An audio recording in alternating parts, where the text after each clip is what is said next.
Hello, I'm Sarah from South London Sling Library, and today I'd like to talk to you about the FreeRider Sierra baby carrier.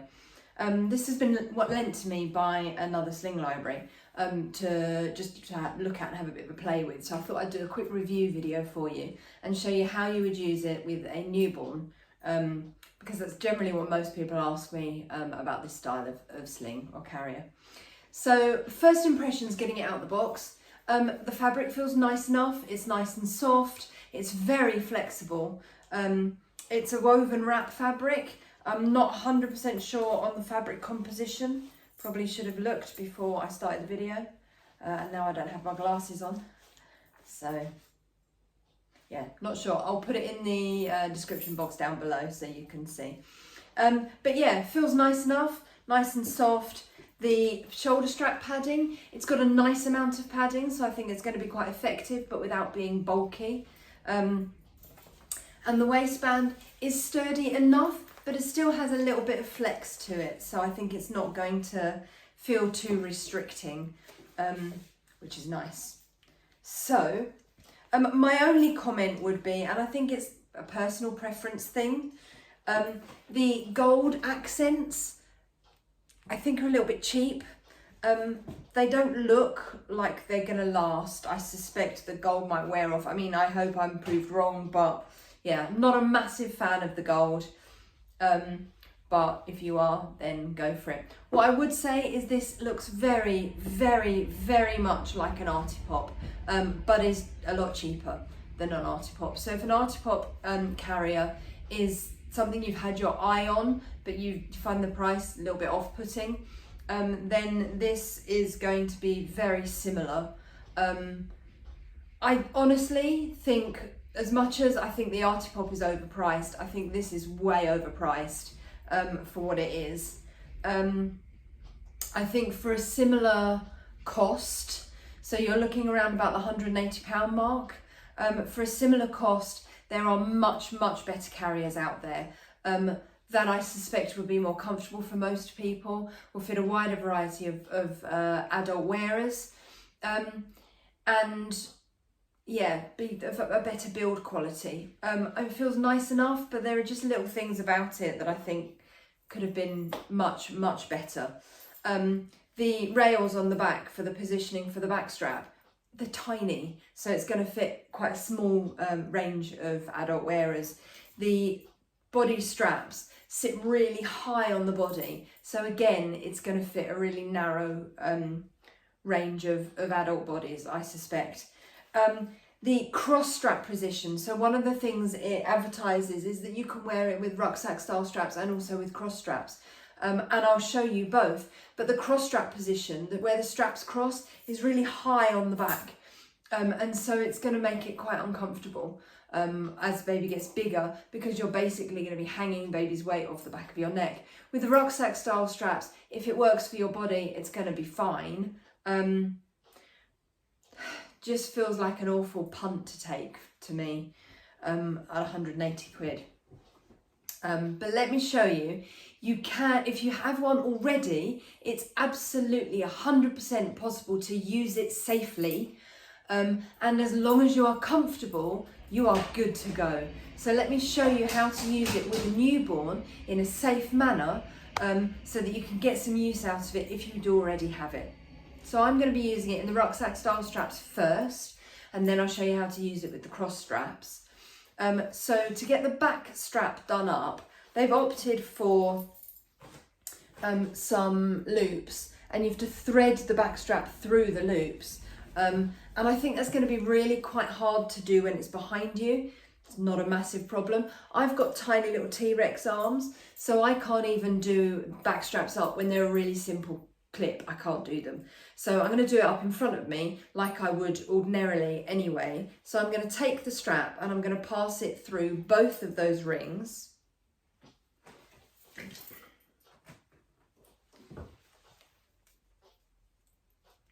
Honestly, I am going, there you go, through both of the rings. And then I'm going to open those rings and pass that strap back through one ring. So it's a bit like a 1980s belt. Go on, there you go, to get it done up. To know that the strap is the right length for you, if you fold the shoulder straps, you want the shoulder straps to sit in the midpoint on your shoulders with the strap taut. So by doing this, you can tell whether you need to lengthen or tighten that strap to get it the right length for you. I'm then going to find the waistband, and at the edges of the seat here, just inside this little pocket on the waistband, there's a slider. Can you see that? There it is. And what I'm going to do is, because I'm going to be using my newborn doll today, I'm going to slide that all the way in towards the middle, which makes the seat narrower for a smaller baby. I'm going to do exactly the same on the other side. Slide it in, all the way in, as far as it will go. Will it go further than that? A little bit. There we go. I can then hold it upside down and inside out. So I've got the outside of the carrier against my body, and I'm going to flip that waistband in towards me. I'm going to put it relatively high on my body. I'm not going to put it around my hips. What this does partly is helps to reduce the height of the body panel to help it fit your newborn. So I'm going to extend that webbing so that I can take the strap behind me, clip it in and tighten. What you'll also find on the carrier, have I got it? No, I've tucked it on the inside. On the carrier, you've also got a safety elastic. If you make sure that's on the outside of the buckle when you do it up, you can then take that elastic and loop it over the buckle. What they claim is that if your buckle comes undone while you're wearing the carrier, then the elastic will catch the buckle and the baby's not going to fall to the floor. Now, honestly, in my 14 years of experience with baby wearing, buckles don't randomly explode as you're walking down the street, excuse me. So as long as you're confident that you've done your carrier up properly, you know, hey. But that's what that little elastic loop is there for. Loop it around the buckle after you've done it up. And it's there to catch the buckle should it happen to fly open. On the inside of the carrier, you've got this little extra flap of fabric. This is the infant seat. So it's got there's a little hidden magnet in the body panel. So when you're not using that seat, it just tucks there out of the way. It's not a problem, it's connected to the body panel. When you do want to use it, you're going to use the carrier with a smaller baby. Halfway up the body panel here, you've got a little flap. Under that flap are the poppers to connect your infant seat to. So if I clip that in there and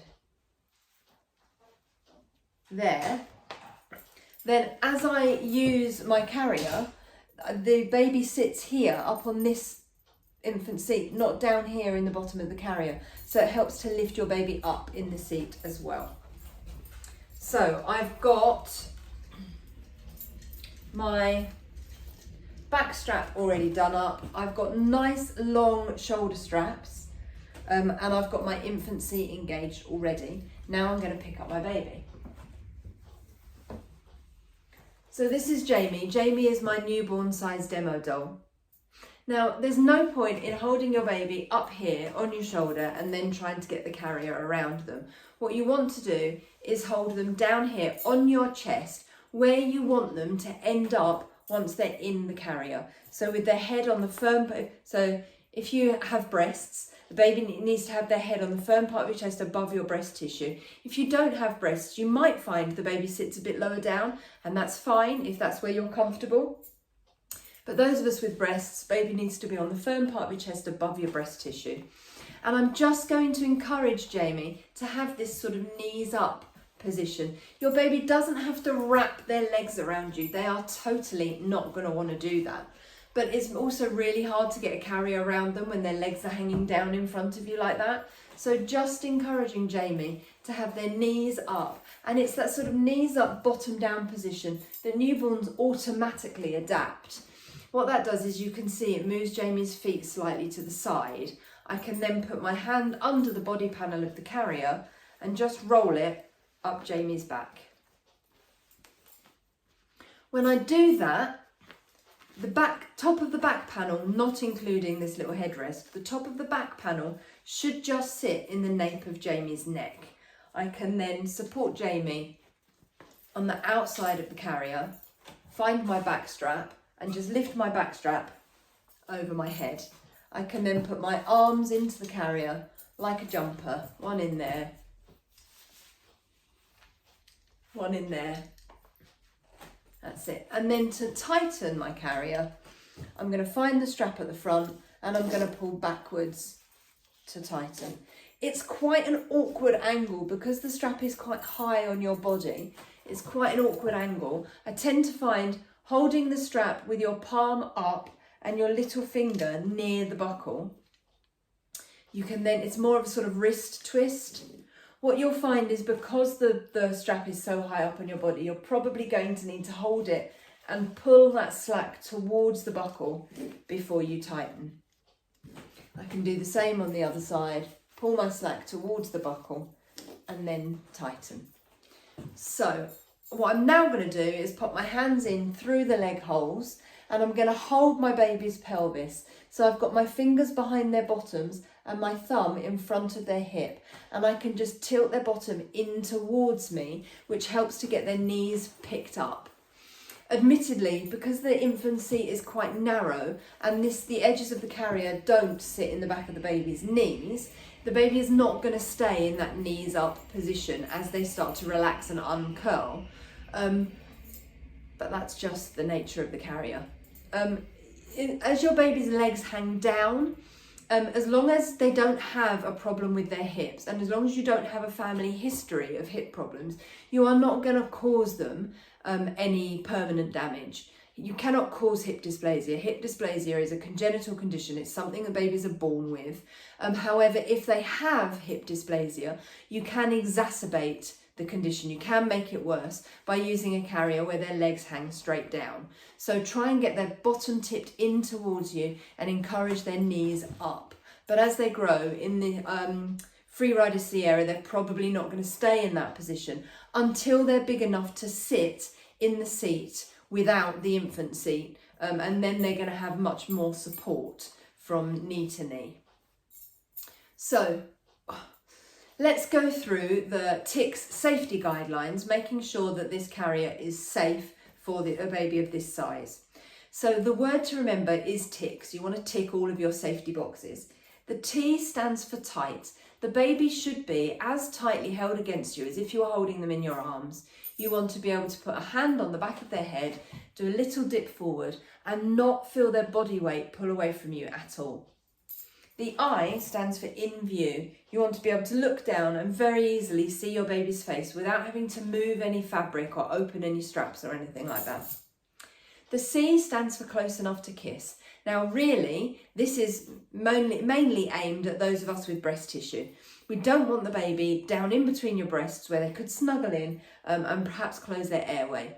So making sure they are close enough to be able to kiss them ensures they're on the firm part of your chest above your breast tissue. If you don't have breasts and the baby sits a little bit lower, as long as you're happy their airways are open, you are safe.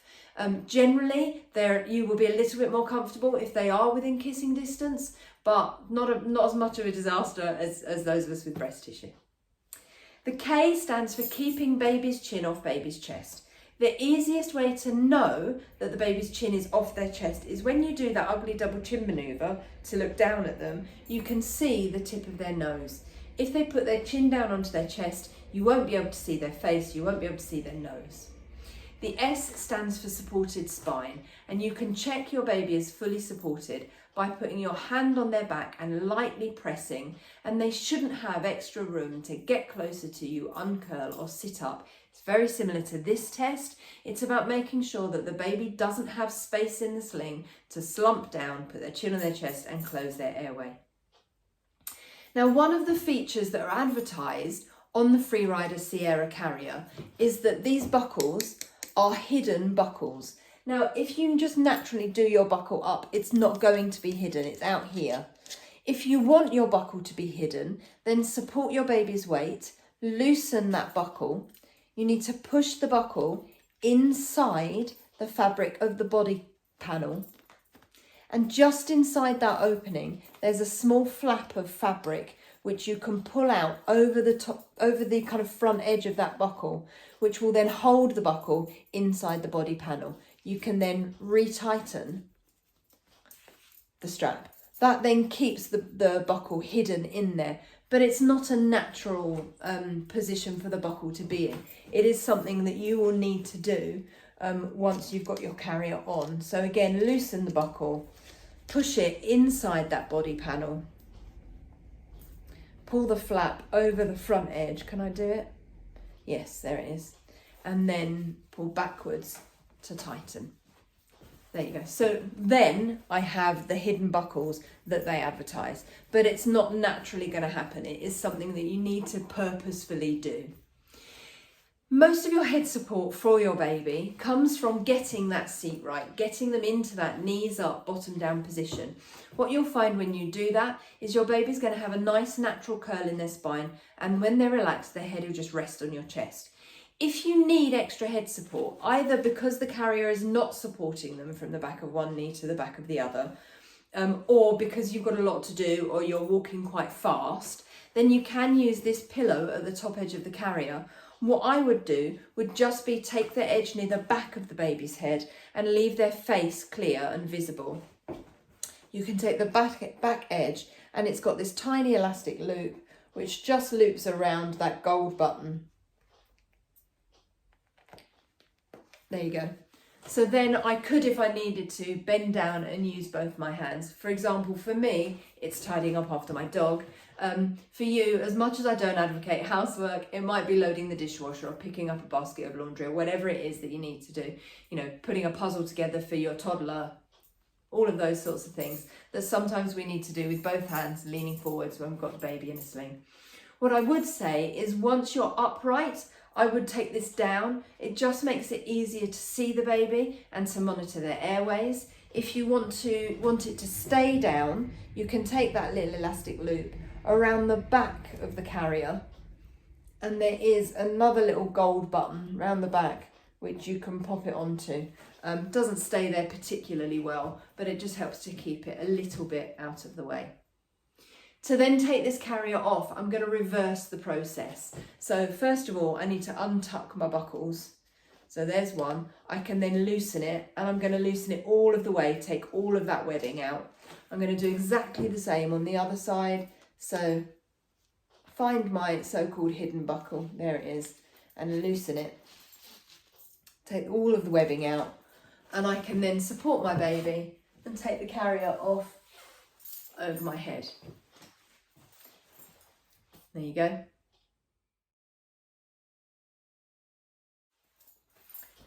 To put the carrier on with crossed straps, there's a couple of adaptations we need to make. So I'm going to undo this back strap by just unlooping it from those rings. What I would say is one thing that I quite like about this, it'd be nice if other carrier companies adopted this, is when you're not using this back strap, so when you're using the carrier in cross straps, there's a little pocket at the end of this shoulder strap where you can take that back strap and tuck it in. Because a number of times I've seen people, when they're going to use a carrier with cross straps, they accidentally grab hold of the back strap to try and get their carrier on. So being able to tuck that away is really nice. But there you go, put that away.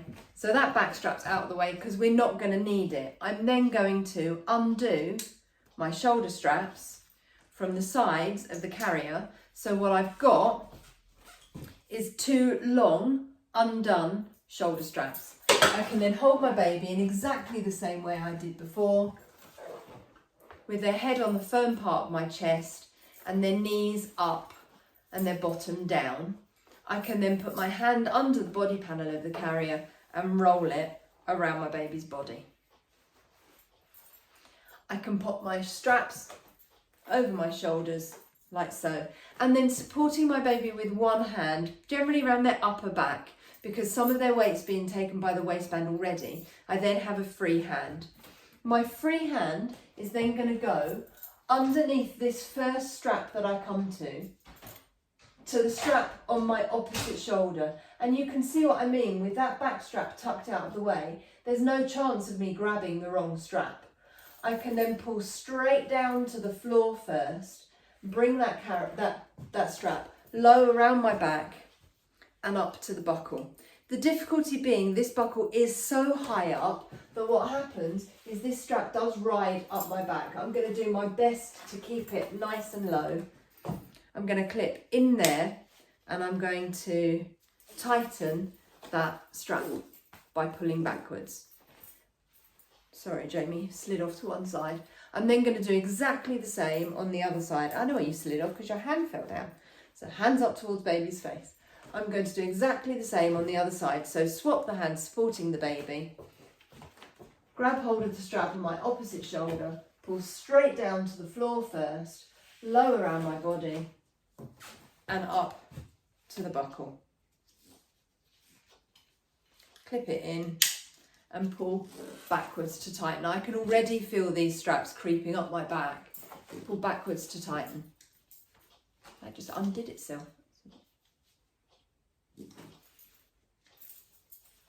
Oh. There you go. It's really hard to tighten.